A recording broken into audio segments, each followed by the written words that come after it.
First, should you even exist? I mean, is your product really delivering value? Just like today, I was on LinkedIn again and I saw two such products that I lost faith in humanity almost. We are building on a hype. And we've seen hyper too in our careers. We have been around when the IoT was buzzing, and we were around when crypto was buzzing, crowdfunding and stuff like that.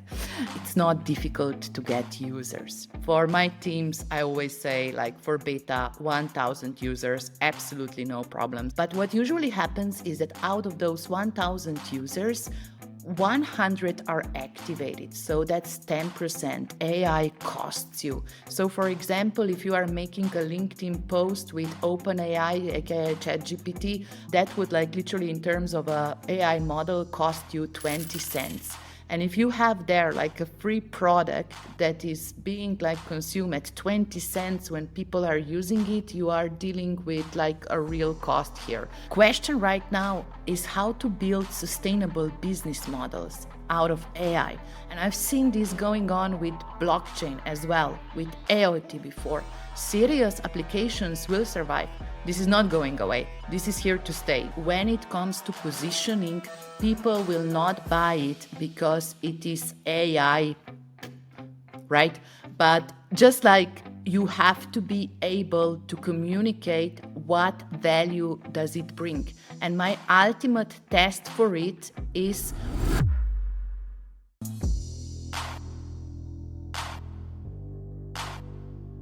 I'm really excited about today's episode with Maja Voye. Maja, thanks for being here. Oh my God, I'm so honored. Let's go to market together.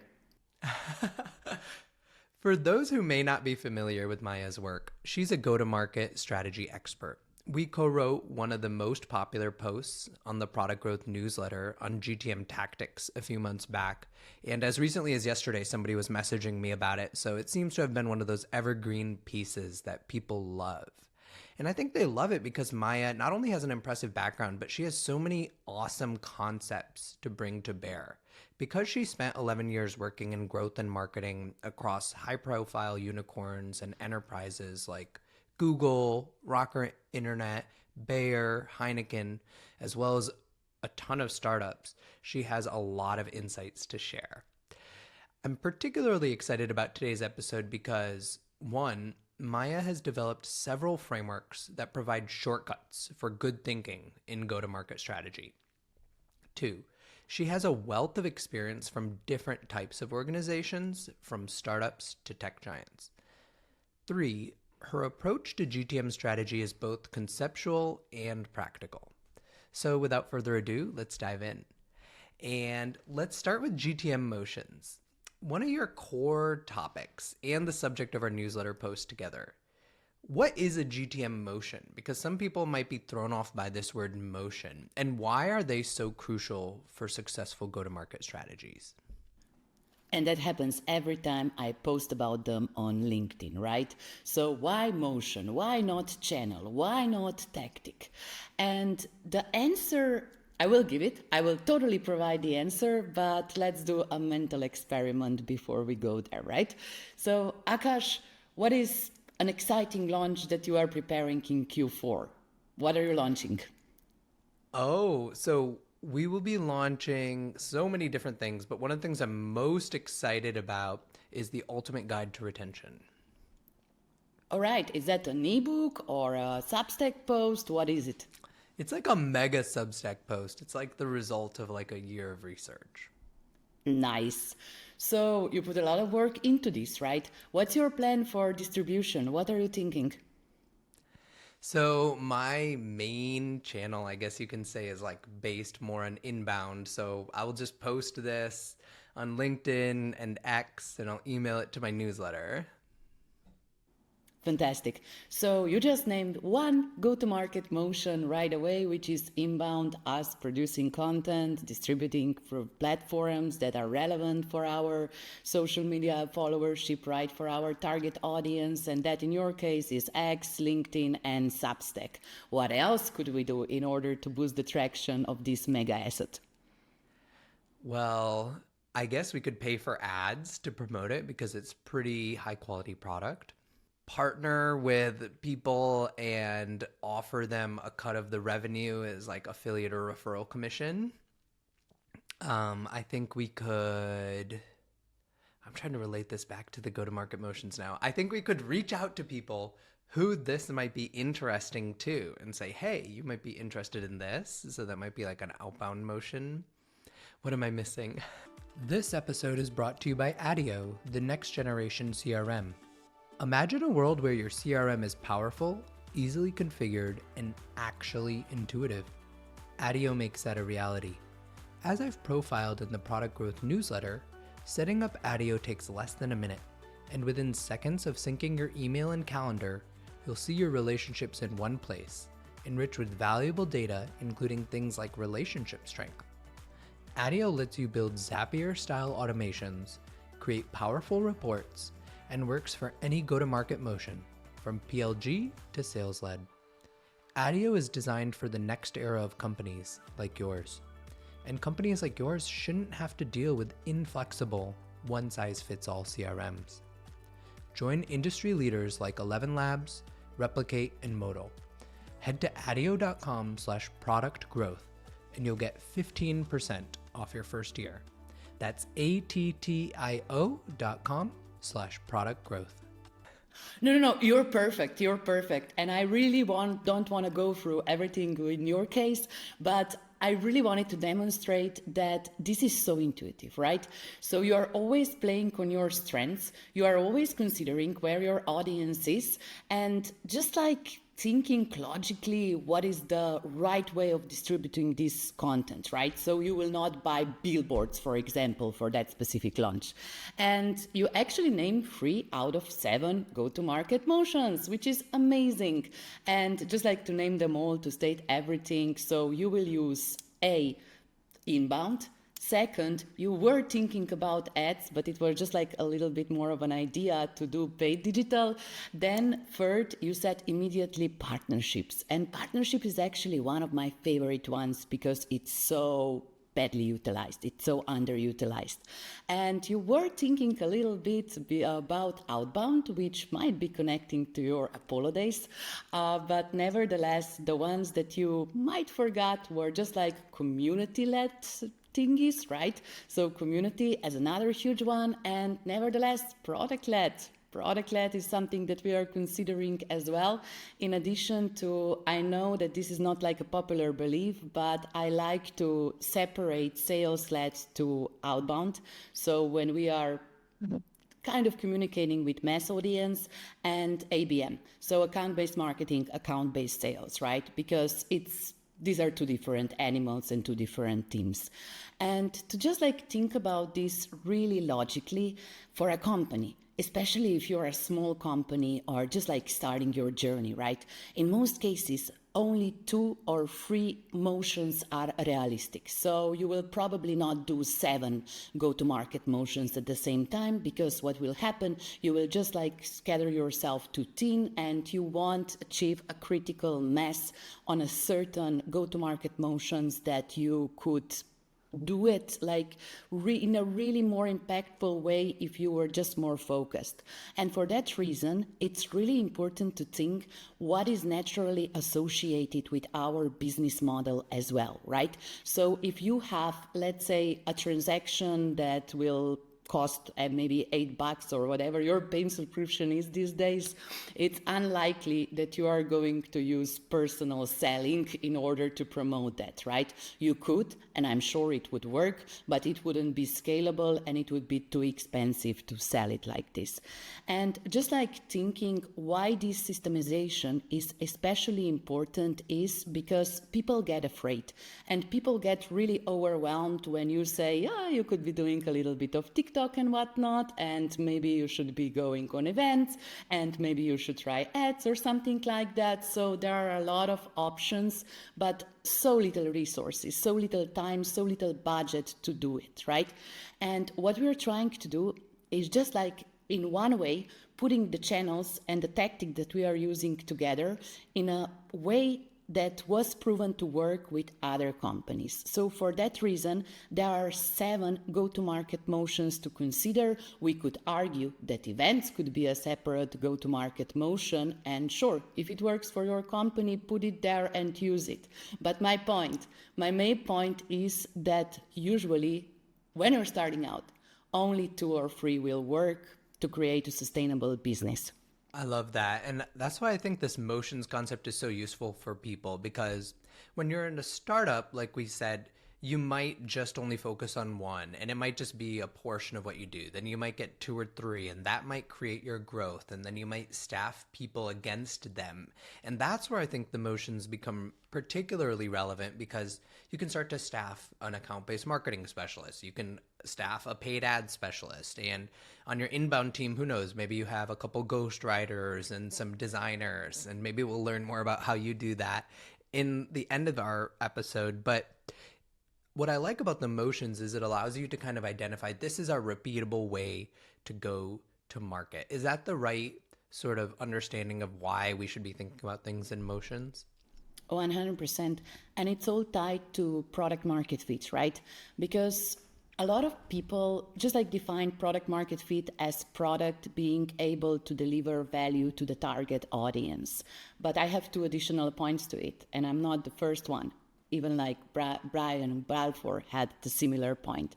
So it's not just like product delivering value to your target audience, to your ideal customer profile, but also your ability to capture this value to create a sustainable business model, right? So that's monetization. These are the stuff that we like.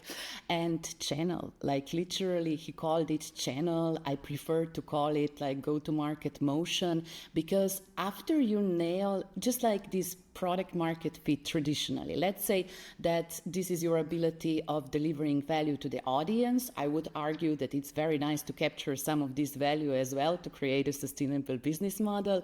At the go-to-market phase, you are aiming to create repeatable blueprints in how you can really go to market repeatably, and more importantly, how you can scale it, right?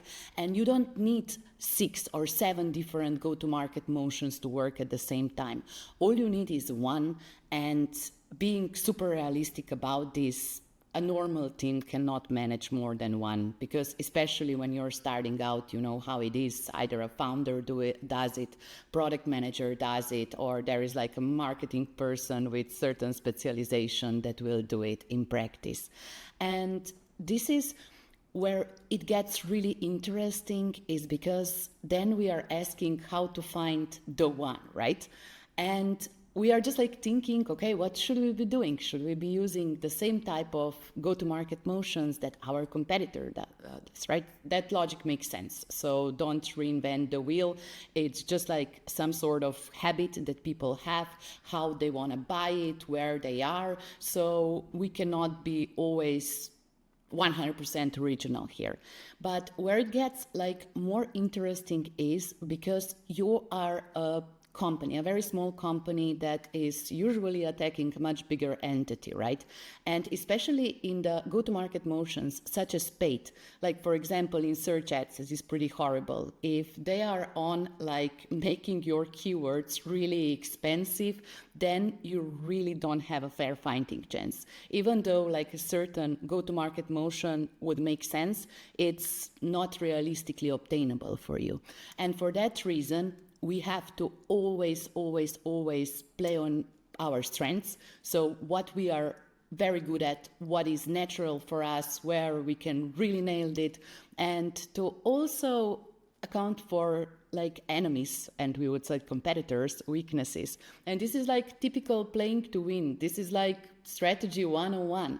But I see in practice that companies just like neglect that, right? So it's a lot of fear of missing out. We should be doing TikTok, we should be doing shorts, this and that. And oftentimes we just have to remember that we can do anything, but we cannot do everything. So to focus, to double down on what works is something that I think it's mission critical in the go-to-market phase, which is usually 3 to 18 months of a lifeline of a company. I love that. And you started to dive into, these are some of the things that we need to do. We need to play to our strengths. We need to pick one that we master. Can you peel back on a couple more layers of that onion? Because I know you work with a lot of startups who are trying to figure out which ones I want to focus on. What are sort of those rules of thumbs that you're falling back on? Are there certain, for instance, business models or industries where certain motions you tend to start with first? Or how do you typically kind of make that choice of here's where we should focus right now? Got it. So the first thing that you already correctly pointed out is just like the core business logic of it, right? Because it's really important if the product vision is that something is going to be product-led and that this is where this business is going, then this is something that you kind of have to take into consideration. The second thing, which is super important, is just like how customers are used to buy. How do they prefer to buy? And you cannot really force them to buy differently, right? If you are selling like enterprise databases and calling it a product-led business or something like that, that's a recipe for catastrophe because they want to talk to an engineer and they need guidance in their sales process. Of course, you can do a side product that could be product-led, but things are as they are. And just like doubling down on whatever is going on in the competition arena, I do think that it is very, very, very important to be always alert of what is going on, right?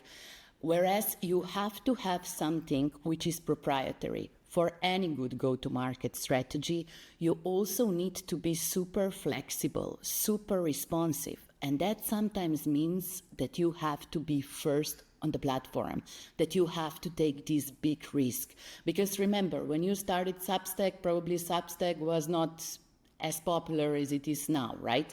And that gave you this huge advantage, this huge moment of ambiguity. It was a risk, but with high risk, there can be a high reward.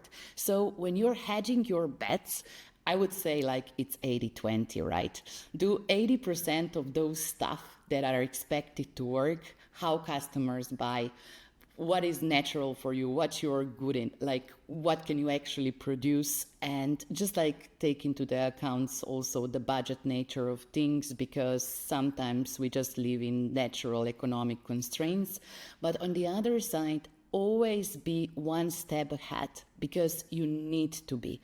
You need to think very subversively in order to cut through the noise, in order to create something that could potentially be viral, even though this is not something that you can account for in go-to-market strategy, no matter how badly do you want to. All right. So what I'm hearing is take the market space, understand what your competitors might do, narrow that down based on what's feasible for your business model and funding. Then narrow it down further based on kind of what your strengths are and where you can potentially be proprietary. But as you're narrowing it down, don't lose sight of the fact that you might just want to think outside the box of everybody. Absolutely correct. Absolutely correct. So it's just like this delicate balance between doubling down on what works well for you, what just makes sense, and still being experimental, still being just like this subversive thinker who is first to be somewhere, and for that you can gain massive advantages. Love it. So I hope everybody walks away with a better understanding of motions and they're thinking about their business in motions, just like we played the exercise with my business at the start. Now I want to transition to another topic that I think you have a lot of really interesting thoughts on. And it comes from your book, GTM Strategist, where you talk about how it's really important to identify early adopters because they are really important for product feedback. And you have a concept that's a tweak on what most people use, which is the ideal customer profile. Can you explain that to us? Absolutely. Before there is ideal, there is early. Because in order to just like gain the traction that you are aspired to get, you have to work your way up to it, right? it isn't the case that you are just like there launching and then, for example, if you are targeting big corpo, that their compliance is going to do a leap of faith on you because you just have the coolest technology. That does not happen. People want use cases, case studies, testimonials, references. So you can aspire and you should aspire what is ideal, what is just like this unicorn that you want to serve sometimes. However, you should be realistic, especially when you are in the lifeline of 3 to 18 months. And how you are literally thinking about this is again connected to product market fit, right? In the beginning, the product is not going to be as great as further down the line, right? And you need people who are generous with feedback, who are eager to try new stuff, and more likely than not, they actually buy your product vision. So they are very excited, they are very motivated to be on this journey with you, right? And I'm not saying that they are a team member or something like that, but somebody who's genuinely excited and genuinely interested to fix this problem. And when we are thinking about early adopters, another mental model that we all know comes to mind, right? So it's the chasm. It's crossing the chasm by more. And people ask me all the time, what is the difference between just like early adopters and early customers? Isn't that the same thing? My answer is no, because user is not a customer. You can have 1,000 users but 0 customers. Unfortunately, I've seen this in practice. And when you are making go-to-market decisions, how it usually happens, I will just walk you through a practical example. So you launched an AI tool. It was supremely easy to get the first 1,000 users because there is a hype. You just post on a couple of social media. Maybe you spent $200 on ads and you got yourself 1,000 users. Congratulations. Or it's or. So when you are then thinking who retained with the product and who will later on could be monetizable, things can get really bad if you attracted the wrong type of audience into the product, right? So when you launch, for example, on Product Hunt, on some sort of tech forums or something like that, you are getting early adopters in, and not necessarily do they have willingness to pay. Sometimes they just love to be the first one to play around with new cool tech. Sometimes they might be developing something which is similar to you, and they are just like there to generate the impression of the product. So this is why, for the sake of product market fit, defined as also testing willingness to pay as soon as possible and building fundamentals of sustainable business model, the word customer is crucial. Somebody who's paying you so you can reinvest back in your business and gradually work your way up towards your ideal client. It should always be a proxy of your ideal client. I love this. So the nature of your early adopters is going to be very different from your ideal customer profiles. Are there certain predictable ways that a company might be able to understand that? Like ideal customers, maybe they convert less, or ideal customers, maybe they have a higher bar for quality than early adopters. What are sort of the predictable change vectors? Mm-hmm. So for early adopters, it's very interesting because it's very likely that they are going to find you, not that you would have to literally actively search for them, right? So your job is to literally communicate product vision, then publish your beta release or something like that. I would say a common denominator is actually the risk tolerance, because they are much, much, much more risk tolerant than somebody who's sitting on a 20 million budget and needs to do these decisions with compliance department in the decision-making unit of 18 different people, right? So early adopter or early customer, if you're lucky, will more likely give you a fair chance and actually work with you intensively in order to get there. And when it comes to just like ideal, it's always connected with your product vision, right? I do think that the product vision is one of the most undervalued and misunderstood puzzles of the product management equation, because you start your business with aspiration, with a certain vision that you are trying to serve a certain group of people, right? And it's an idea at first, but when you are actually in practice, you also learn a lot about this and you find other ideas. So whenever people call me to say like, we need to be very specific on ideal customer profile, my usual feedback is just like, find people, segment them based on jobs to be done, find somebody who is a proxy of what you aspire to be, and work your way up towards your final vision. And when you are dissecting this further, it gets even more fascinating, because sometimes products can have, let's say, 13 different personas. That happened to me last month when I was just like working with a tech company in the AI space in like the databases. And yes, I mean, when we reverse engineer the early adopters, the early customers, things got very messy. And we were even thinking, is this maybe a horizontal product? Because there are so many use cases.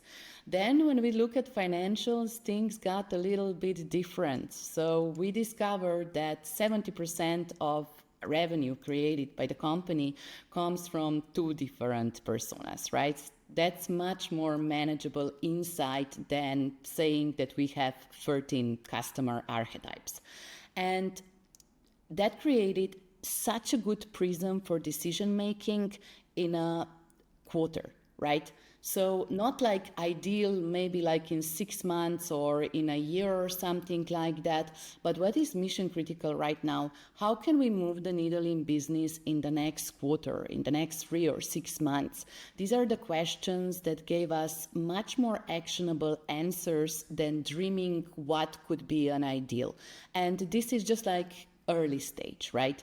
When it comes to, let's say, post-product market fit companies, scalers in the go-to-market stage, ICP is absolutely a North Star that you should consider, but not before you have proven that you have a very steady product market fit, before it is literally messy and you need to act based on reverse engineering data, because selecting your ICP is definitely not a workshop with your branding consultant. Things change and you have to change with them. Okay. And talking about finding that optimal segment, I think you write about this quite a bit in the book and in the newsletter, but there are certain dimensions we want to look at. So, for instance, high willingness to pay, burning pain points. How do you help companies identify and validate those? Right. So just the first thing, how I do market segmentation, I am absolutely against any sort of demographic segmentation in B2B. So that's literally, this meme that Prince Charles and Ozzy Osbourne are the same persona. Every time that somebody like mentions Hans from Germany that drive Volkswagen and happen to be a head of decision making in the accounting business unit, that's trouble. Like the things are not done this way. But yeah, just like acknowledging that demographics is not the best way how to segment the market, I went with jobs to be done. And in go-to-market, I love to use this concept of beachhead strategy, right? Which is another way of saying that we are starting niche, that we have to focus on a sub-segment of market and then winning adjacent markets, connected markets, in order to get to the ideal traction that we envision. By the way, I don't know if you covered the beachhead strategy on the podcast. Let me just briefly define it. It comes from the World War II, and it was literally the strategy how the Allies won Europe. So they choose one beach, Juno Beach in Normandy, and they focused all their military pressure there. So they conquered one beach and later on went to the next beach, to the adjacent beach, and then so forward until they finally liberated Europe. And if you think about this in business, it's very similar. And remember when we were talking about early customer before, right? You need evidence, you need references, you need recommendations, you need traction. And the first segment that you are strategically selecting needs to have 4 characteristics. First one is a burning pain point, so that they are going to take it immediately and just like say, shut up and take my money almost, that it's not going to be, yes, maybe that would be great to add to the budget for the next quarter or the next year or something like that. Let's talk again in August. And this burning pain point to react now is sometimes the difference between us making it or breaking it. Why? Because of our lifeline, right? We need decisions now, not in 3 years. This is why it is extremely important to stay realistic in this type of decision making. The second criteria is just like, is this segment good for me strategically? Will it produce just like the types of recommendations, the types of references, case studies that will help me work my way up to the market? So we are just like accounting on a little bit of a, let's say, growth loop right there, that early customers are going to recommend this further. The third is just like, is this market healthy? Because if I go and if I sell something to a really like industry that I see no growth potential it, or it's even like indicate this is not going to be a good news for me if I'm going to market, this is not going to be a sustainable business for me. And last but not least, when we are talking about this type of segmentation, we have to consider proximity. So fair chance. Do I have like any sort of relevant tractions, connections, knowledge sometimes in that specific relevant segment, right? You can add more pieces for segmentation in the market, but I do think from my experience that these are the important ones. So will they pay for it? Will they recommend further? Will they grow with you? And realistically, can I do them? The rest is up to you, up to your business insights. So let's say you found this. How do you advise companies to balance focus on a niche versus expanding to adjacent markets?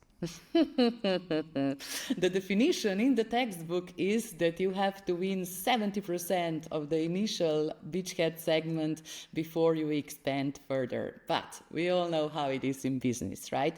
The window of opportunity is closing really fast, and we get a little bit of shiny object syndrome and a little bit of fear of missing out. So it's just like so hard to be focused, so hard to just like stay on this segment if we literally are burning with new opportunities and new things that we should be pursuing. How I make sense of this personally is just like say 80-20 again. Okay, 80% of my focus is going to be this validated thing, me serving beachhead segment, this early customer group that I have, and replicating the case study that are produced there. But my business is also a laboratory, and I can devote up to 20% of my time, my resources, exploring other segments. For example, I'm just like getting ready for the new business season myself, and I have 3 strategic bets right now. The first one is GTM for AI. Why? Because people wanted that and I had to develop it and things work in practice. So now I have a new framework. Hooray. The second one is GTM for corporates. And this one is going to be tough. I have done it before and I have an active client in the space, but I will have to go to a conference and do a workshop with 10 other companies in order to see if these frameworks make sense or not, right? So it's still like very early on in the development. And then I have what already works well for me, working with VCs, working on a digital funnel that we have and something like that, right? And I will have to hedge my bets. Ideally, I would just like be there and say, no, I don't see anything. I'm just like here for the digital funnel and for just like whatever happens down this road. But I'm not stupid. I mean, if I'm not to just like understanding this AI space for the sake of my intellectual learnings as well, I'm not going to build a business which is as great as I aspire. So just like, okay, you have a little bit of a wiggle room, but focus is your best friend when you go to market. And from my experience, and actually what I loved about Rob Snyder's presentation, your path to the first million is actually replicating the same case study again and again. For me, that's a little bit boring, therefore 20% that I can experiment with. I like it. I feel like it's easier, though, to do the 20% experimentation when you do have a team. I feel like when you're like that solopreneur, it's almost better to just focus on one. At least that's how I've processed it, because there's like this mental switching cost, which I only recently observed, where I started to, after I collaborated with Nir Ayal, who's like a big advocate of taking a look at how you spent your time. So I use time blocks like always, but now what I've started to do is I've updated my time blocks for what I actually did. And what I've noticed is I have like pretty high switching costs, where anytime I switch from, let's say, inbound to outbound, all of the sudden, like, it takes me 15 to 30 minutes to get efficient and actually get something done. Do you resonate with that? Do you feel like maybe solopreneurs should even just focus on like one area instead of experimenting so much? Not necessarily. And I feel your pain. It's so like as you would be describing my calendar. But you know, if you're not doing new things, you're not progressing in business. So you should always be doing at least some sort of experimentation just in order to move things forward and for not letting your competitors catch you. But the thing is, Akash, that, you know, your, let's say, output is not linear, right? So you have a period of the day when you are working like very focused, deep work, amazing, slots, thinking, very good. And what happens, especially in my schedule, is I get like brain damage after lunch.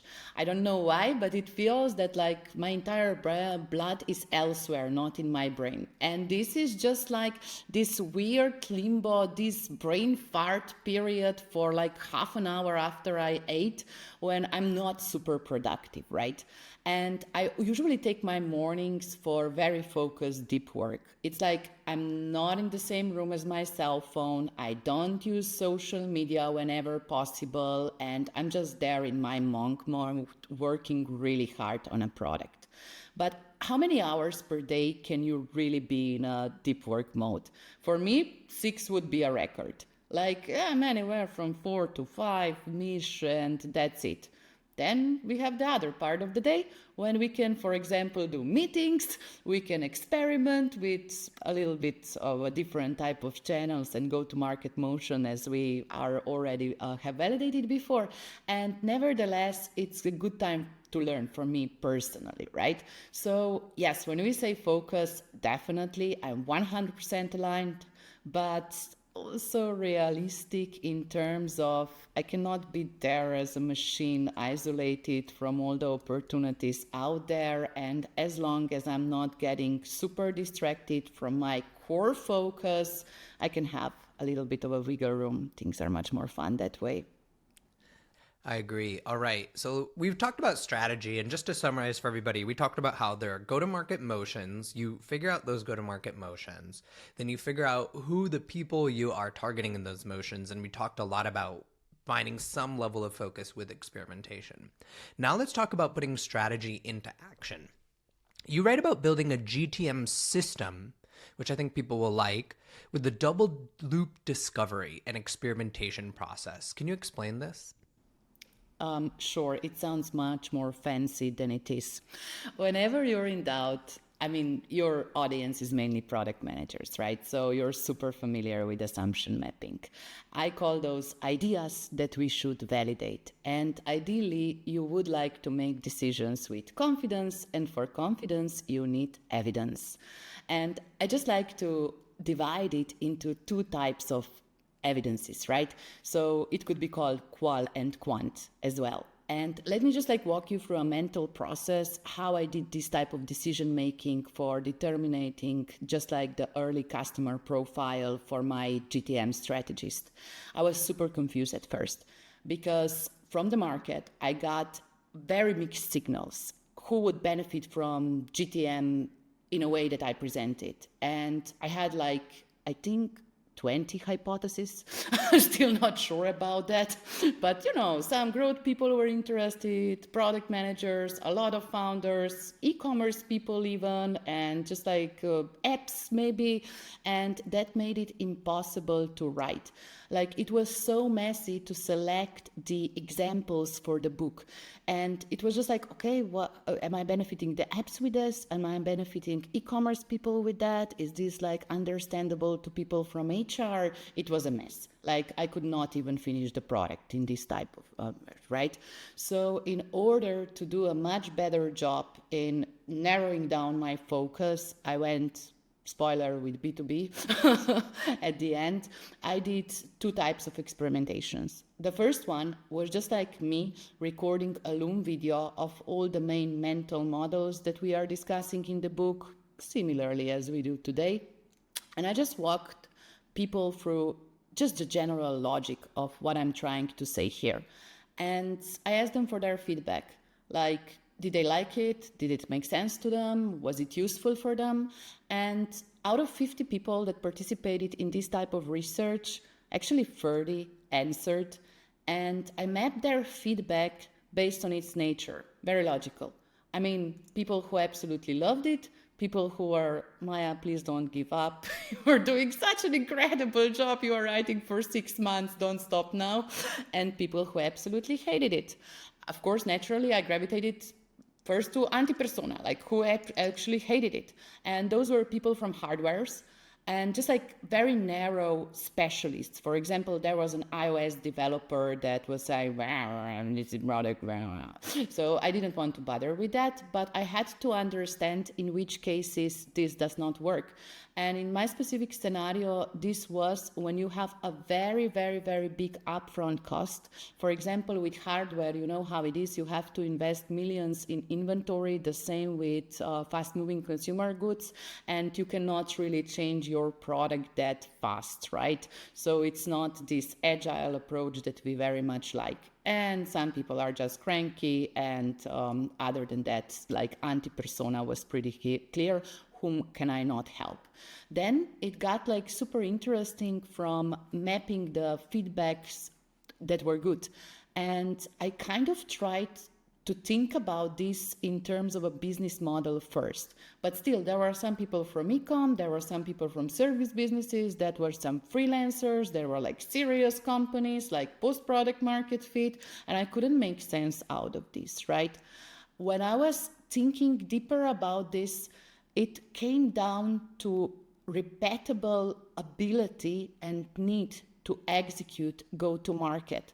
People who grasped it immediately were product managers and second or third time founders. Those people knew this is important. This is new. This is important.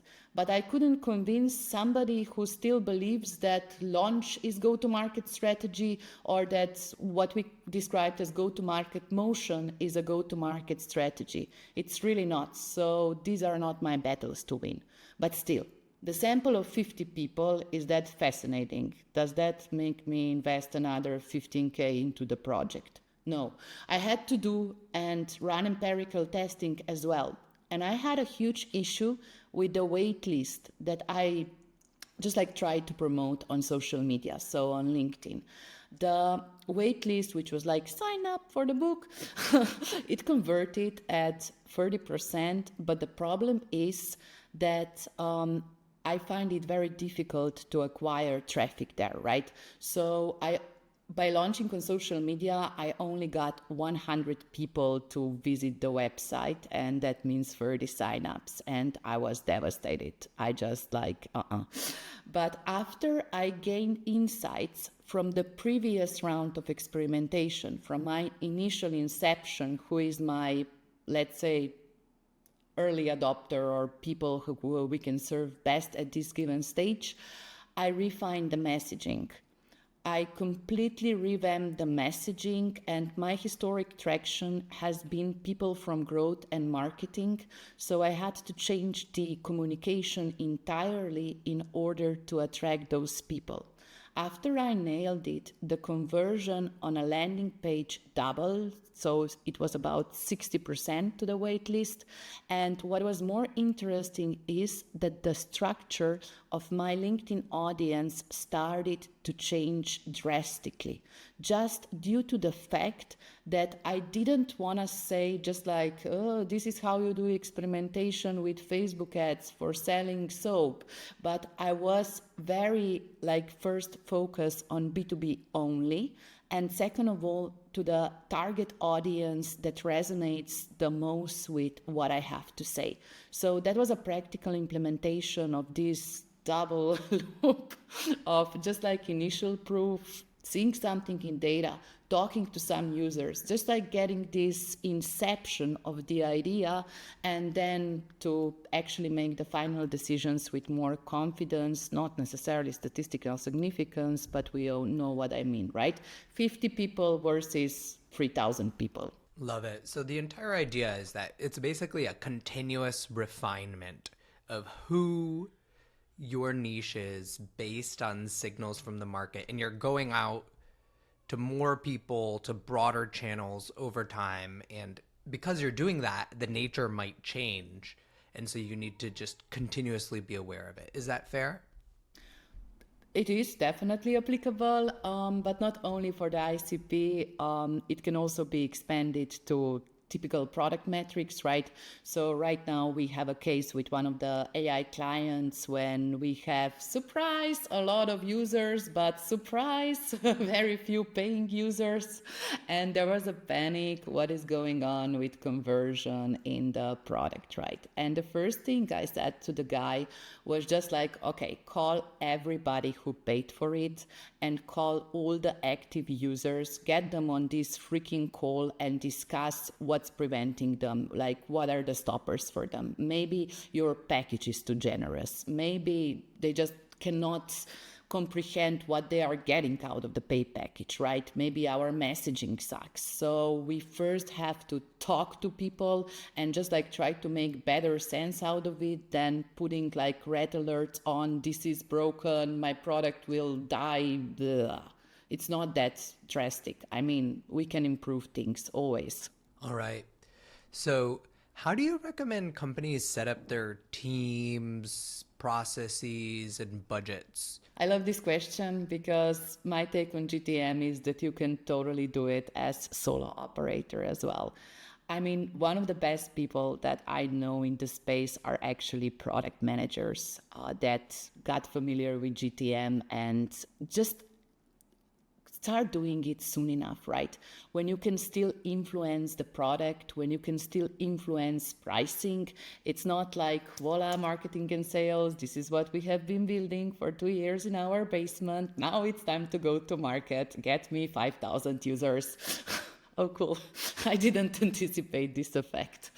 But yeah, nevertheless, what is more interesting is just like thinking of realistic chances, right? You can do it as a solo operator, but there are limits to how far you can go. When it comes to building a team, I definitely think that it should be interdisciplinary. I definitely think that product has a huge place in the go-to-market operations. I would never, ever, ever, apart like if I was like a really big, super big company, put it in marketing or sales alone because they cannot influence the product. And that is very problematic because oftentimes we have to tweak something.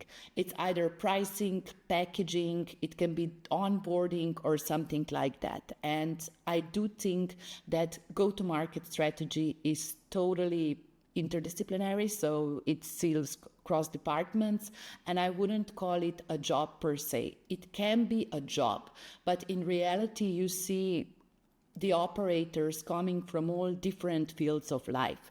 So my best answer to the question how is always work with what you have. If you find a critical shortage of either resources, hedge. I mean, try to do what is mission critical, work with a freelancer if you have to before you consider hiring.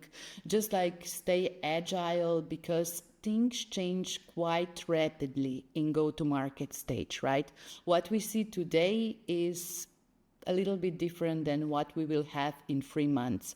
For that, I believe that especially in the early stage, this is a project work. This is just like something which should be organized as a special ops, not just like somebody who's hired exclusively to go to market and that's their only job responsibility in isolation. That doesn't work that way.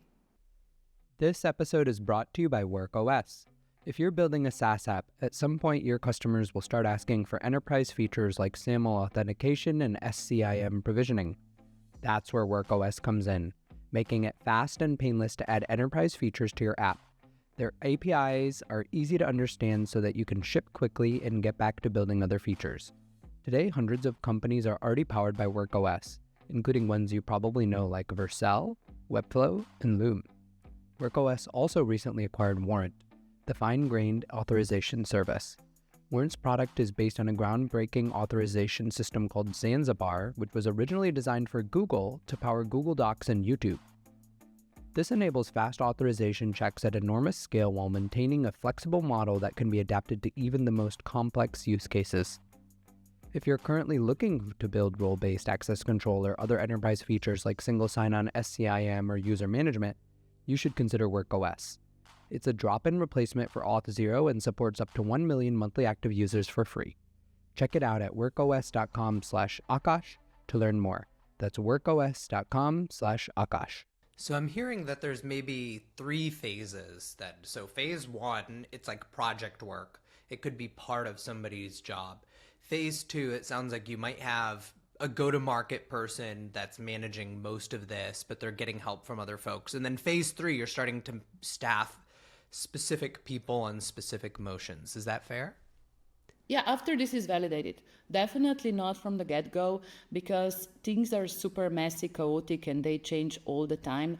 And if you are an established company, if you are defending or expanding your product market fit, sure, you can have like a CRO who is marvelous at doing this because they combine marketing and sales, if this is your validated go-to-market motion.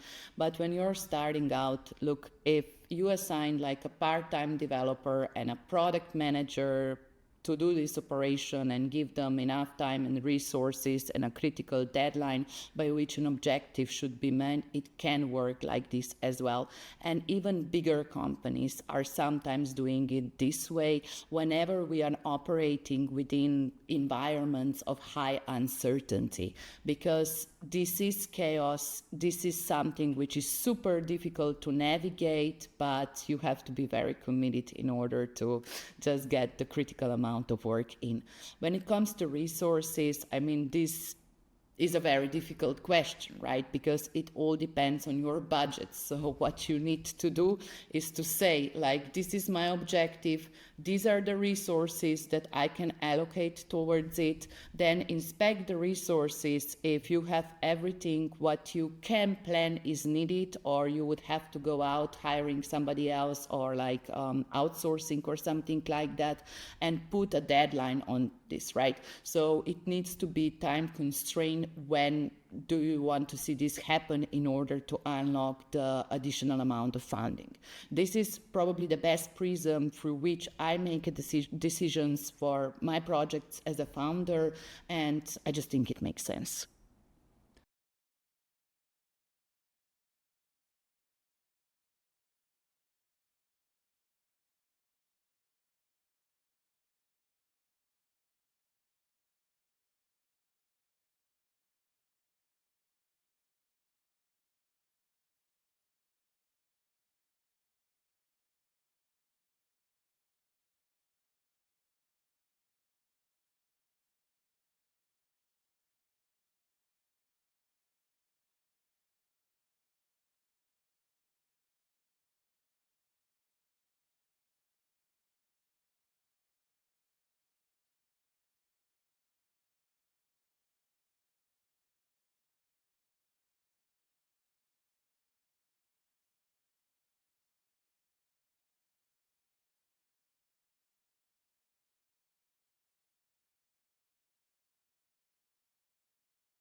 Okay. So we talked a little bit about the evolution and validation. Can you maybe share a really specific example of recently a client you've been working with and how you guys have evolved that? Let me explain this on the example of my company because this is like the scrappiest thing that probably everybody will understand.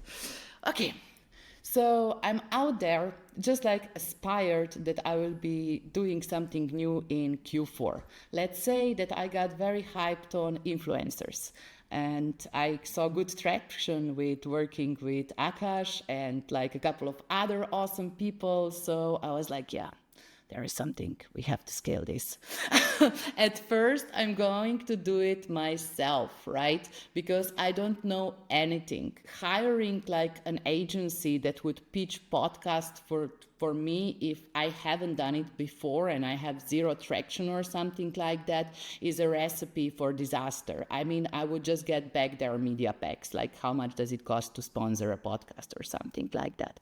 So I have to do it myself as a founder because it is an unvalidated go-to-market, let's say, tactic in my business. Cool. After I've seen it working and I feel a little bit more comfortable with that, I would anticipate that, okay, maybe I don't have to pitch myself anymore. Maybe I can hire just like some external help in order to help me with database building or just like filtering me targets, like what is the best thing that I could be doing, right? So I'm adding more resources after I have validated that something works in a really, really, really scrappy manner. Okay, cool. And if I say from the next batch, the objective would be to, I don't know, book 5 shows with at least like making shit up, but 100K reach. That's something that is very, very, very specific. And that in like a later stage, in phase 3, if I see that this is going to work very, very, very nice, I might build a media team around this. I might be like launching podcast myself. I might be just like repurposing all this stuff and putting more ads money into this in order to achieve more people or something like that. First, validate. Second, see if it is a repeatable pattern, not a one-off, if you can build a process around this, and third, scale. That's probably the most simple prism that I can provide here. Love it. And I like that example. Well, All right. we're sitting here. All right. So let's discuss, now that we've talked all about strategy and we've talked all about execution, strategy for AI products specifically. And this is kind of like the recent explosion. So I'm guessing you're getting a lot of clients here too. So maybe we can hear some of their stories. But, you know, we're seeing generative AI tools everywhere, whether they're image or text or sound or video, it's everywhere now. What unique challenges do you see companies facing in their go-to-market efforts for AI companies? Where to start? First, should you even exist? I mean, is your product really delivering value? Just like today, I was on LinkedIn again and I saw 2 such bullshit products that I lost faith in humanity almost. The first one was just like a rater if your LinkedIn pic is any good or not. And I think that they are trying to monetize it, not sure. And the second one was a roster of LinkedIn profiles, which is just an insult. I mean, it doesn't make humanity any better. It's just like maybe something for a very weird taste of humor, but these products are useless. Will these products ever be monetizable? Probably not. I mean, I would bet against this, right? So first sanity check that you need to do is, does your product even deliver enough value for people not to be like once amused with it, but that you can create repeatable patterns of usage and later on value exchange in monetization. So that's like the first sanity check that we need to do. Then, very interestingly, in the AI space, we are building on a hype. And we've seen a hype or two in our careers previously, right, Akash? We have been around when the IoT was buzzing, and we were around when crypto was buzzing, crowdfunding and stuff like that. It's not difficult to get users, right? For my teams, I always say, like for beta, 1,000 users, absolutely no problem. Social media groups or just like have some sort of outreach going on, you can have it with zero budget. It's not problematic to get users for mainstream AI tools.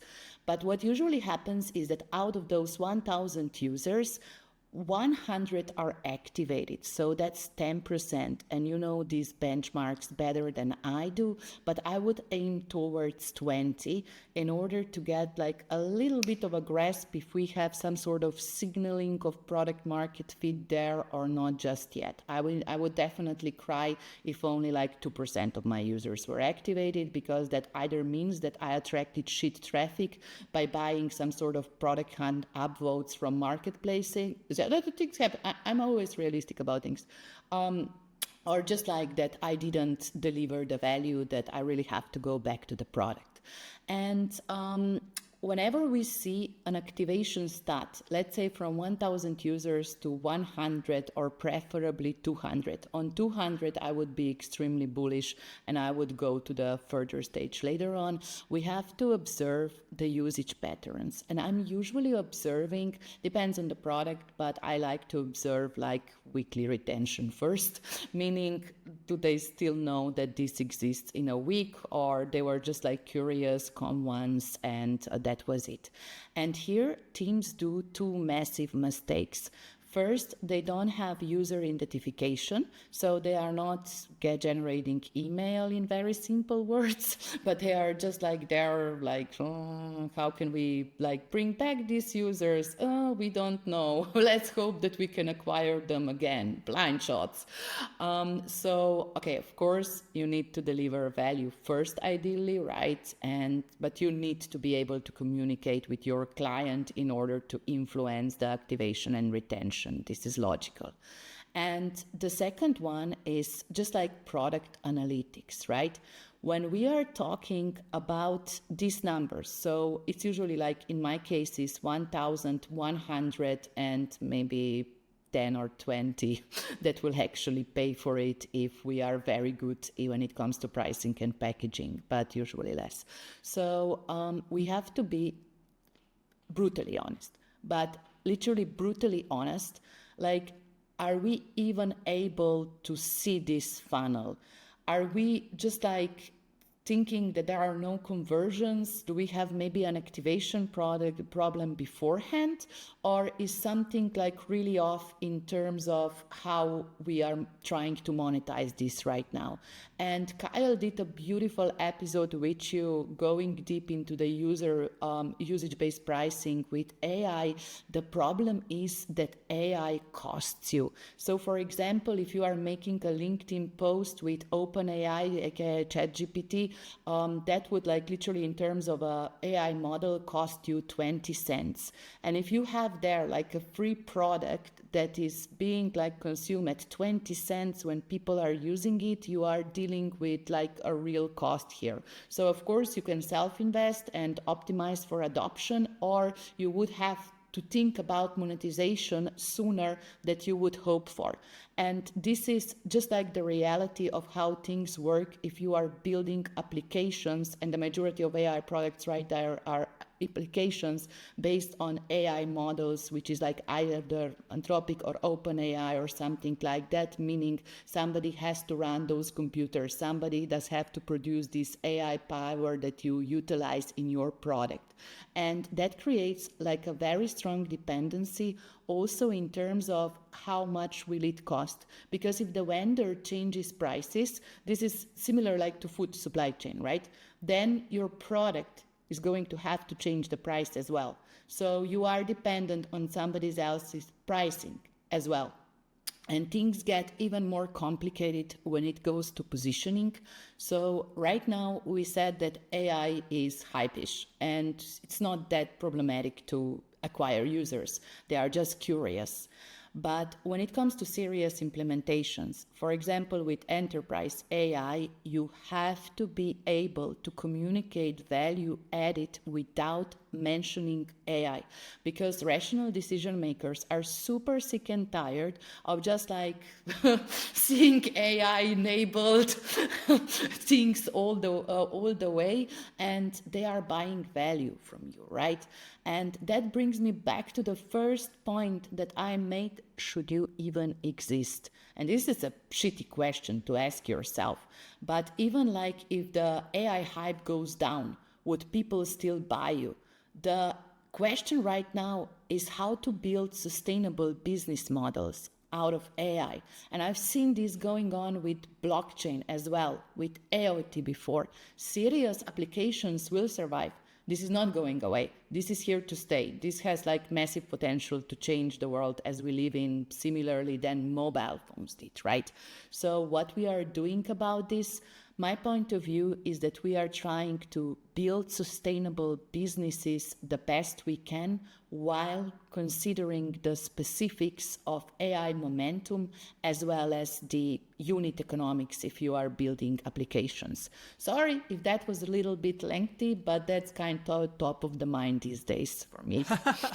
Well, it's clear how many of these companies you're actually working with, and I hope that people are finding it valuable to hear from someone who's actually in there interfacing with so many companies. So we talked a lot about product. If we put the product aside now and really focus on the go-to-market part of it, how does the go-to-market strategy differ for AI products compared to traditional software products? Again, 4 points. First one is just like acquisition will be easier because you are building onto the momentum, right? And just like how you will get your first 100 users will not be as difficult than within some other products because you have momentum working for you. The second one is when it comes to positioning, people will not buy it because it is AI, right? But just like you have to be able to communicate what value does it bring. And my ultimate test for it is, would people buy it even if AI was not even mentioned, right? Because AI is an underlying technology. So are we producing value proposition which is like time tested, which is sustainable, is the thing that we are really, really, really looking forward.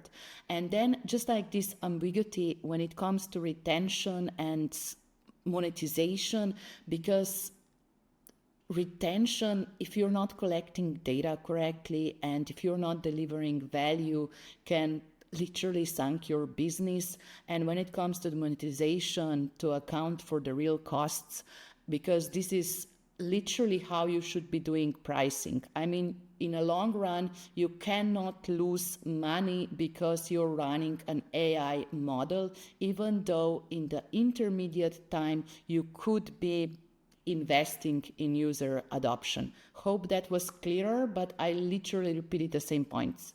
Those are really common mistakes that I too see, which is like people are pricing below their cost and they need to realize these AI products, they have a cost. It's not like your SaaS that you were building 10 years ago where the AWS costs were kind of minimal and you're sitting on those 80-90% gross margins.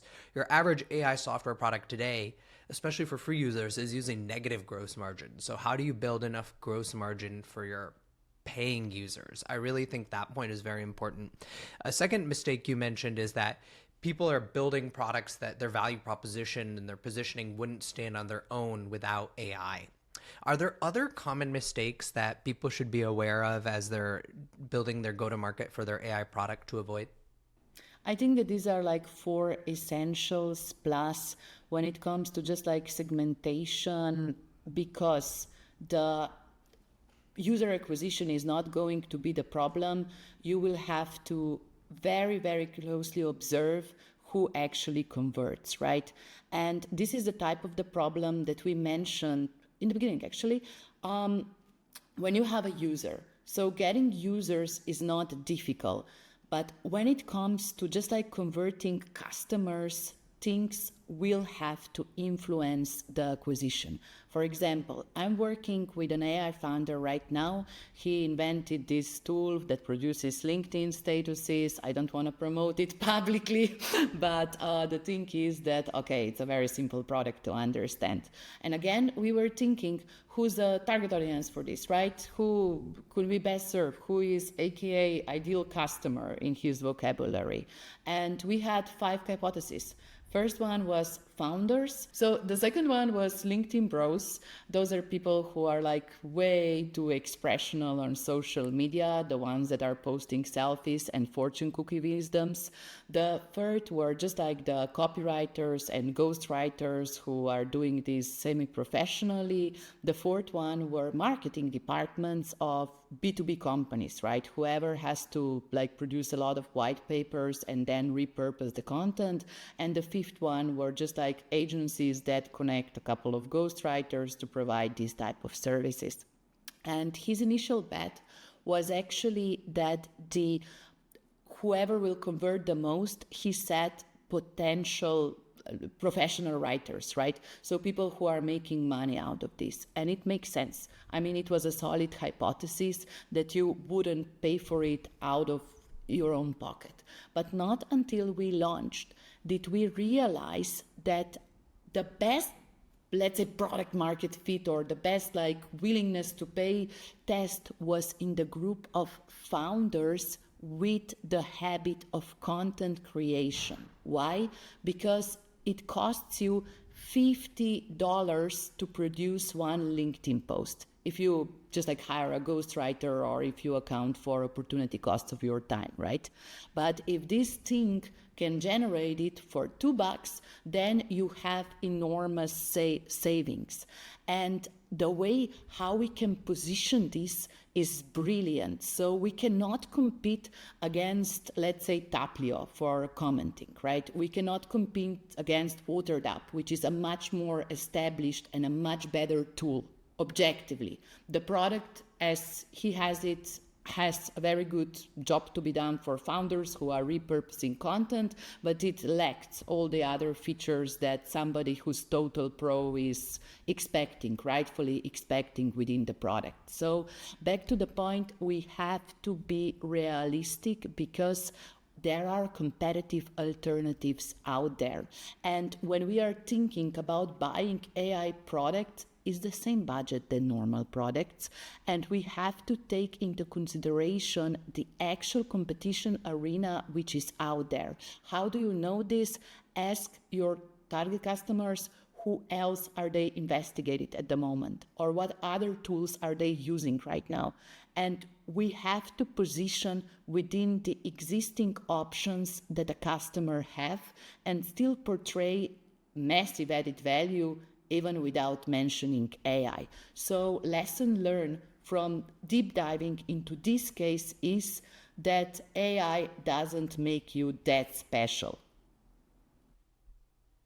And the same process that we talked about at the beginning of finding that ideal customer profile, narrowing down with this double loop experimentation process, that's how you guys ultimately then narrow down on, okay, founders, they're actually finding this $48 of economic surplus, so we're going to target them. So I love that case study, and I hope that gives people a little bit more texture on how they're going to build their GTM for AI products. The last question in this section is, how do you see AI impacting the future of GTM strategies? Not just for AI products, but GTM processes themselves. Fantastic. So Clay, I love to work with Clay. Like, they are my partner for content creation and we just have fun. Like, the guys are brilliant. They coined an expression, GTM engineering. And I was like, I know what you're doing here, right? So they are already admitting that the AI has very profound changes in the way how we are doing our go-to-market jobs, right? So not only do we use it for, let's say, process effectiveness and efficiency, that we are optimizing the existing processes, but there are things that wouldn't be possible without AI. So it's literally opening new opportunities for us. And I will just talk about my vision right now, not saying that I'm right, but I would be very passionate about this future.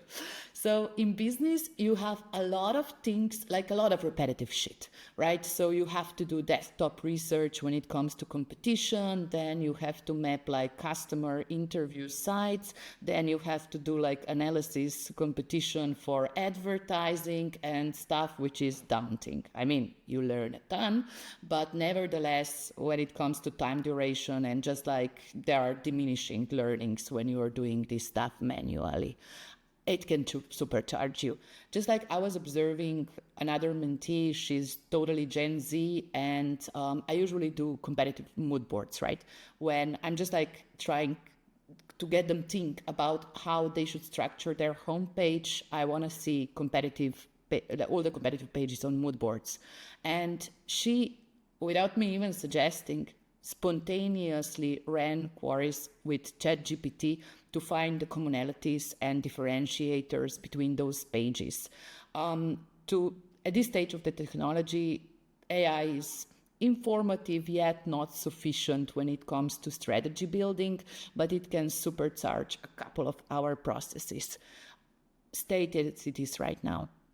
But what could happen in future is literally the way how I think about this is it's just like supercharging our brains, right? So instead of Maya and Akash talking right now, you could have like conversations between like two AI agents that were trained on hundreds of hours of recordings that we already air there. And the technology is super, super, super close to this. I mean, for advertising, it's already used. Video works. And this is just like the stuff which is not going anywhere, apart if there was going to be an environmental catastrophe or a radical social change. But in normal circumstances, it's here to stay. And an interesting question to ask yourself is, first, what can you eliminate from your current go-to-market process, right? So what is a waste, how you can supercharge just like the way how you operate, what can you outsource to AI? And the second, how can you create a new added value? For example, okay, we said this example of translating videos. I mean, if I do an advertisement in English, I can be translated in Portuguese and I can have much better results, right? But imagine that like Akash AI agent and Maya AI agent would be transacting with each other, right? We both create like enormous knowledge assets. Are we compensated for that? No, we're not. Shit is out there on the internet for free. Everybody's using it. And even if I'm quoting you, you're getting like zero added value out of this, right? So I'm just like giving you an honorary shout out or something like that. I do see that we could capture so much more added value if I don't want to go into the decentralized too much, but it's all about exploring additional ways how we can translate to each other. And yes, AI can try to help you find contacts these days, and AI can write emails instead of you and make presentations and videos. This is what you have to utilize, right? But when it comes to just like building new innovative shit, I think that internet is completely broken in a way how we transact. So there might be new interesting ways how to monetize our innovation out of these discussions and this type of AI agent things that we are doing. And there is like this very cool idea of AI agents as aka proxies or personas, and not create chatbots on the websites that look a little bit weird, but the real thing trained on your data, stuff which is self-learning. Imagine like Akash AI agent and Maya AI agent intersecting with each other and creating new knowledge. That would be wonderful. A lot of what you've touched on for AI impacting GTM processes seem like total shifts for the people actually practicing those GTM motions, those account-based marketers or those inbound marketers or those ghostwriters. Seems like everybody's job is going to be changing. How do you think people need to evolve their skill sets to kind of maintain that job security? And are there any roles that will truly become obsolete? Okay. I'm a very optimistic person by nature, so I always follow the logic. Whenever there is trend, there is anti-trend, right? So what I see right now, and just like yesterday, I had a bunch of 17-year-olds. A cousin was celebrating birthday, and I allowed them to be playing on my garden. Like, oh, I'm sorry about this, but I realized that like this type of generation, they had problems just like forming the conversation. So I came, I say hi, and 2 out of 10 people were speaking normally. And that was, I'm getting to the point here, right? So you know how we are like transacting with each other on the internet. Imagine that like 90% of our correspondence is going to be completely automated, and not saying that superhuman is the step towards this direction, but imagine that human touch becomes a privilege, right? And the time, FaceTime that we have together, the conversations that we have together, it will be so much more meaningful to have what I hate to admit, soft skills and just like way of interacting each other in a, let's say, loving manner, in a way that just like fulfills different levels of Maslow hierarchy than our tendency to be effective and to supercharge our brains. So the emotional side, I think, is getting increasingly important, and it's the same thing in product management, right? You just have to be top of the tools, seeing what works well for you, just discussing about this openly, and it's not going away. We will have to learn this. It was similar with the computer, with cell phone, and all the other innovation. There will be a tough period, but I hope the humanity conquers. Yeah, I think a lot of people are really narrowing in on how the soft skills are getting more important because if anything, what the AI is able to accomplish are some of the hard skills like video editing, for example. It used to be so much work. Now you can get an AI to at least get you the first draft, or even ghost writing a post on LinkedIn, like the startup example you gave, repurposing some of your other content. AI can at least get part of that there, but it seems like it's kind of the taste, right? So taking the AI output and then editing it, plus the soft skills of shopping it around your company to say we should do this, and then getting investment to do more of it, that people should focus on. Gosh, I love this. And there is a brilliant example in this book, not promoting my book, you're safe, but it is very good copy by Eddie Schirner. And he just like provides this beautiful example of the value of human generated content. He asked ChatGPT to describe how does it feel to have your first child born. His personal opinion as a skilled and like professional copywriter is that just like this human emotion of capturing the moment, of telling a good story, and just like feeling close to each other will never disappear, for now, to our best knowledge. And I just find this message so beautiful because I did like the same type of thing yesterday. So my mom brought me a beautiful flower. It was gorgeous. I didn't know what it is, so I went to take a picture and I asked ChatGPT what it is. And it gave me like a beautiful name, Dahlia. But it can never describe how did it make me feel to receive this flower from my mother, from her garden. She was taking care of this, right? And I'm not like a very emotional person. I'm quite reserved and private and logical person. But we all have feelings. And those feelings, it's very hard for AI to kind of replicate creating those in people. So we talked a lot about AI. Outside of AI, how do you see GTM strategy evolving over the next 5 to 10 years? Interesting. I do think that it will keep on gaining the momentum because as the competition is getting fiercer, this type of knowledge will be more and more and more necessary. I mean, it sits beautifully in the traditional product management domain.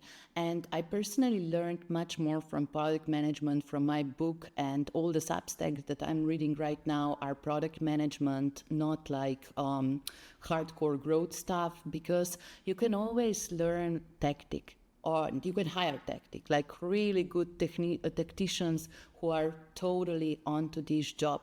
Where I think the winners are made is in the way, in our ability, if we can formulate a reasonable strategy. It's having the bandwidth, sometimes even time and energy to think.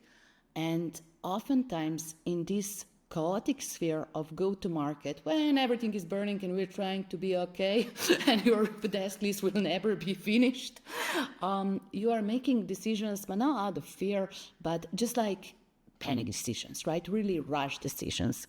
And thinking deeply, thinking slowly, getting ideas from related fields, sometimes even non-related fields, such as art, science, and history, will be a huge competitive edge. Why? Because as we established with AI, history tends to repeat itself, and it's all about creating this proprietary story, right? If you're just like there leading like how you should do billboards in front of a competitor's office or something like that, this shit was done. Your business is to search for novelty, is to just like create something new, something attention worthy. And I do believe that it comes back to the not personal development is such a stupid word, but you know what I mean, like literally intellectual care, that you have enough diverse ideas, that you have enough interesting conversations, that you are challenged, that you are progressing as a human being, because you have to maintain the edge. It's not getting easier for a person, it's getting more difficult to think originally in this space. So nurturing your ability to think semi-originally, or at least like be better at pattern recognition than other folks, is something that you should be developing very intentionally as well. And I know it's very difficult because it doesn't feel like work. For me, like work is killing emails and actually working on a project or something like that. Is walking around my garden in circles, staring at the floor and thinking, working. 5 years ago, I wouldn't think that. Now, I think this is some of the most wonderful work that I do. Love it. So some of the things that people have forecasted out there about GTM strategy, one is kind of like the death of outbound. So outbound keeps getting like thousands of little cuts. You know, everybody who's doing a lot of outbound knows deliverability has been going down. It's been harder to send lots of emails to lots of people. Everyone who's sending emails knows that open rates are going down. And now, just 3 days ago, Gmail decided to bust open rate tracking. So outbound seems to be facing some hard times. On the other hand, like inbound seems to be growing faster than ever. So many brands are now getting into supporting influencers or putting on their own organic content, making their founders create content, which is the startup we were talking about earlier. Those are like probably the trends that people are most focused on for the next 5 to 10 years in GTM Motions. Do you agree with those? Are there other trends that you feel like are more important? Okay, on a tactical basis, with outbound, I have opposite experiences. Seriously, if outbound is done right, like I've seen campaigns with 200 people on the contact list producing 40 million in pipeline. I mean, if you're very, very, very intentional with the good offer. I mean, yes, at scale, and spraying and praying no longer works, because guess what? People are getting more intelligent and technology is getting more nasty. But yeah, I've seen amazing results from outbound when it was done in a way that a human wants to receive it and it actually delivers value. For the channel, I mean, I'm never primarily interested in the channel. I'm like, if email is not going to work, maybe LinkedIn DM will, or WhatsApp will, or cold calling will work again. You know, that changes all the time. But it's super important to be more contextual, to be more relevant, because as attention spans are getting shorter and the tolerance, like almost an allergy towards messages that you don't want to receive, to just like defend your bandwidth, my only message here is we need to get better at this. But it's not going away, because ultimately there are two ways how to acquire a customer. Either you tell them that they exist, or they learn that from some sort of educational and weird projects that are there. And just like a little bit of a commentary on media engines and like stuff that is being built outbound, sometimes it can be used as a camouflage, as something that, let's say, a marketer or somebody who's like super hyped to Chris Walker or some sort of other influencers. Chris is a great guy, by the way. I absolutely respect his work, but not every company needs to be a media company. So I have a client who goes on 4 events per year, and they are 200 million company. So they don't have to be a media company. They're fine. And sometimes just like hiding towards these things that require a lot of work, so there is a lot of input but very little output, can be dangerous, especially in early stages, because people say like we should do SEO and we should do like a lot of inbound and we need to produce this and this and this and this amount of posts per week or something like that.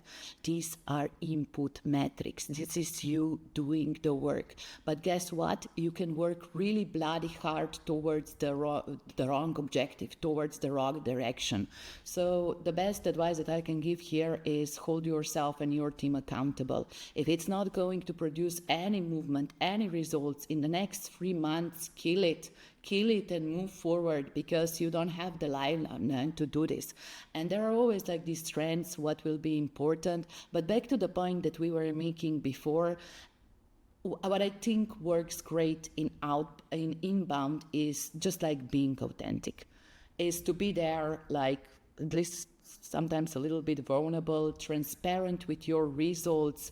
People are so saturated with everything, and it's not going to get better. We need to get better at things. So I'm not hyped at any specific go-to-market motions. I can tell you that I closed deal rounds for 22.5 million with communities and stuff like that. This is completely like contextual, and it's not like in 2025 I'm going to invest in this and this and that, but it's more of like being diligent in observing what works well for you, not copying what other people are doing. Because if you're a part of mainstream, you are not innovative.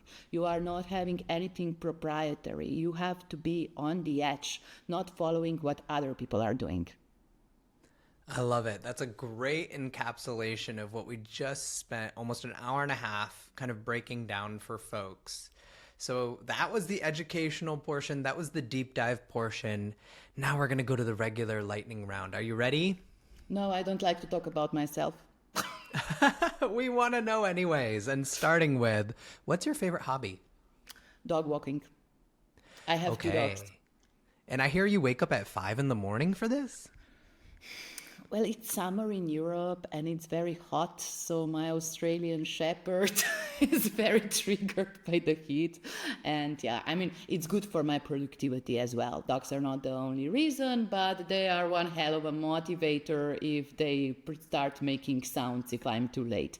But nevertheless, yeah, I love dogs. Like, I'm surrounded with dogs my entire life, and for me, they are just like special.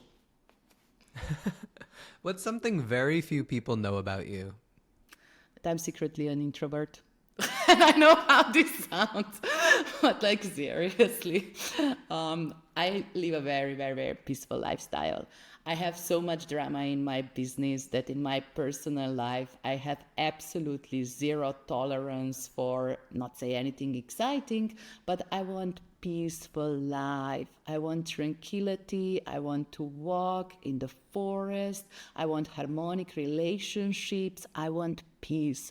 And this is something which is like quite unusual to people, because usually they describe me as like high energy, fierce, and like borderline crazy. But nevertheless, in reality, I need a lot of time to just like recover and think. I need to think, and thinking literally hijacks my brains and I get antisocial. That is actually mind-blowing, because all you listening, I've done a lot of collaborations with Maja, whether it's our Slack AMAs, YouTube videos, her podcast, her newsletter. And yeah, she brings the energy and she's always on top of all of her communications in a way that I am not at all. So that's very surprising, and that's why I like to ask that question. What's your favorite interview question for GTM candidates? Okay, it's usually like what's mission critical, but asked in a way that I understand how they prioritize, because the reality of my type of work is that to-do list is always going to be as such, and there are like three buckets of people. One that will just like, oh, it's not my job to prioritize, like you tell, you're the boss. The second, who is going to be like always prioritizing for urgency, right? So the firefighters and people, the favorite type of people, A players, who will logically explain the how they make these decisions. So it's either like to optimize towards impact, optimize towards some sort of other benefit that is being produced to business. Ultimately, I'm hiring because I want people to help me with my business, not creating like more workload for me. And just the way how they think in the situation, which will inevitably happen as soon as they start working, how would they deal with prioritization, tells me a lot about the person. For juniors, it's a little bit different because they still need like more guidance, but for an adult, definitely. Love that. What's your favorite book on GTM or growth? How biased from 1 to 2 can I be? Well, You it's can say apparently my anything. book. I spent 1 year researching this stuff. Like it was full-time project for me. But I also like this one. So this one is from my friend Chris Totman. It's the go-to-market handbook for B2B SaaS leaders. And what I love about his book is how he describes the problem space. So there are three co-authors, but anyways, the first pillar in their framework is empathy, is extreme user empathy and being obsessed with the product state. I think this is a brilliant addition on top of my methodology, because I always kind of taken product for granted, right? Because of the nature of my background, I was always like, oh, we build this, get me 5,000 users, good luck. So this is a dimension that they definitely add very, very, very neatly to the equation. And also just like how this is connected with the investment, because Chris is VC at Notion Capital, and he understands like how GTM changes through different stages very drastically, right? So if our focus in GTM is to find one scalable go-to-market motion, by the way, he hates this word, how we can, what metrics should we present to investors? Where do we have the right to even present them? Cool. I'll have to check it out. Haven't. What's a newsletter you love reading? Yours. I mean, I'm not kissing ass here, but as I said, I'm learning most from product management space, and it's you, it's Pavel Hurin, then Leah. I love Leah's product tea, and Kyle, of course. It's really funny because I'm literally name dropping your podcast guests, so we really have to differentiate our mind space in order to find some better recommendations for the readers. But these are the substacks that literally shape my intellectual space. I learned so much, and after following your Substack for, let's say, the past year, I would write a couple of sections in my book even quite differently after I understood product in more details. I learned a lot from you guys. Huge respect, huge kudos. Oh, you're too nice. Maybe we should get all four of us on a podcast. I'll have to send out that group text after this. Yeah, bravo. That's a marvelous idea. What GTM strategy or campaign are you most proud of working on? Okay, it's a close one between my book launch, which was like literally me being so stubborn that I can prove myself that I can sit at home for a year and be focused in my maker mode on writing. So that was a huge test for my discipline. But from the normal business life, right, from my career, it was just like this instance where we raised 22.5 million with the help of community, because it was David against Goliath. Competitors were pumping so much money into the space, like prices were crazy. We were there like standing against all shots. And it was such a wonderful hero story of still being able to win if you are authentic, if you lead with good technology, with good product, and not saying that like this is an exception or something like that, but when you know that you are morally right, that you treat your people right, that you have a good product, and that you are transparent in your communication. That for me was one of the sweetest wins in my career, because some of the things there were quite different in the arena that we were competing in. All right. Where can people find you online? Substack would be my favorite place to recommend. Look, I spend like 10 or 20 hours a week exploring new stuff, and I just feel that Substack is this natural continuation to my book.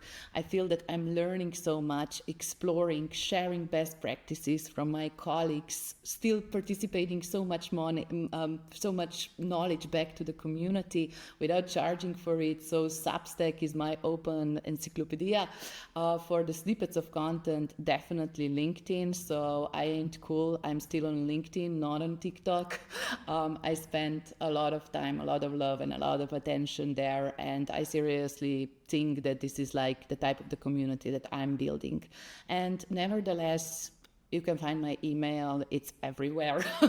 I can even send it to you on LinkedIn if you prefer, because sometimes I'm a little bit sloppy with LinkedIn communication, and I very much apologize for that. But yeah, if you want something for me urgently, LinkedIn, forget email, go to. Okay, we're literally the opposite on that one. How can listeners help support your work? Yeah, just share some of the cool free stuff which is out there. So there is this concept which I very much like, which is 1 hour power hour, GTM power hour. And it's literally like a snippet, a very small snippet of a go-to-market strategy made totally simple. It's not gated. It's a Miro board. You can openly share it. I record it, a 1 hour tutorial, how I use it in practice. So I really don't want to gate my knowledge. It can have like gazillion of people, and it's probably one of the best resources that I have developed, which is understandable for mainstream users as well, because it is literally me reverse engineering my whiteboards from more than 300 teaching sessions, mentorship sessions, and this is something that I'm happy to share for free because it helps people. People are there all the time on the Miro board. I see them, so this is why I think it's helping. All right, that's it for our 2-hour recording session marathon, 1.5 hour episode. Thanks for being here, Maja. Thank you so much, Akash, and good luck with your go-to-market endeavors. Thank you so much for listening. If you found this valuable, you can subscribe to the show on Apple Podcasts, Spotify, or your favorite podcast app. Also, please consider giving us a rating or leaving a review, as that really helps other listeners find out about the podcast. You can find all the past episodes or learn more about the show at product-growth.com. See you in the next episode.